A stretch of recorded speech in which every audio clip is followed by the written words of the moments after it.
2 centuries ago, before airplanes, balloons first floated people into the sky. While our methods of flying have since changed, hot air balloons still offer the opportunity for adventure. But how safe are they? For nearly 2 decades, the National Transportation Safety Board has been calling for more oversight of hot air balloons and their pilots.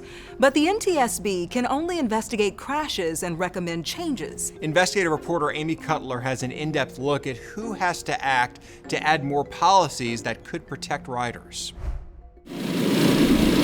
They often start at dawn, filling balloons with air, preparing for this moment when they take flight. In photos from the basket, it's easy to see the appeal. For a few $100, the view is pretty amazing. That's how Rosemary Gregorio's ride in Marana started. Her daughter bought tickets for her parents as an anniversary gift. The ride quickly turned tragic. We hit some cables, electrical cables, and the balloon caught fire. And I passed out. The next thing I remember, the balloon was dragging on the ground. She calls her husband Thomas the love of her life. 11 people were on that balloon that April day in 2005. The NTSB's final report found the basket hit several boulders along the side of mountains. Thomas was killed. Rosemary, one of 3 others, seriously injured. My whole body was black and blue for months. This crash was one of 30 the NTSB investigated in Arizona since 2000. This close call from December in North Phoenix. The balloon with 9 people on board came down on a light pole. The most recent accident was in Eloy back in January. 4 people were killed, including the pilot. The sole survivor suffered critical injuries. The standards are, I'm not going to say they're unsafe, but they're a little lower than some of the other areas out there. Anthony Brickhouse, an aviation expert, explains the NTSB has been calling for more oversight of this industry for nearly 2 decades. Hot air balloons fall under Part 91, what's known as Revenue Passenger Carrying Operations. But it took until 2016, the deadliest hot air balloon crash in U.S. history, to really put the spotlight on the industry. 16 people, including the pilot, were killed in Lockhart, Texas, when the balloon struck power lines.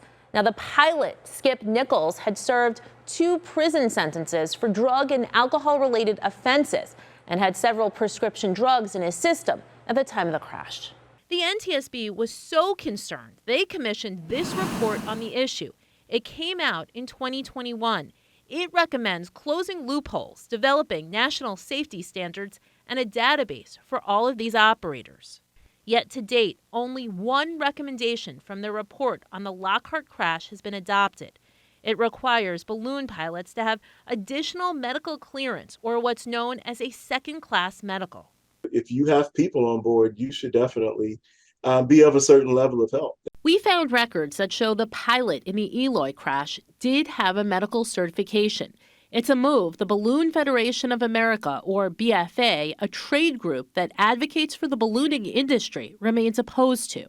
We have people that have been flying safely for 20, 30 years, 40 years. But now they're in their 50s and 60s in some cases, and they have to go for the very first time to try to get an FAA second-class medical. And that's not an easy process.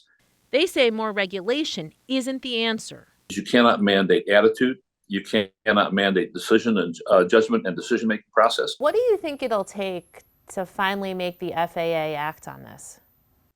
Well, what we don't want to have happen is to need to have more accidents. Why should people die for somebody's mistake that could probably be corrected?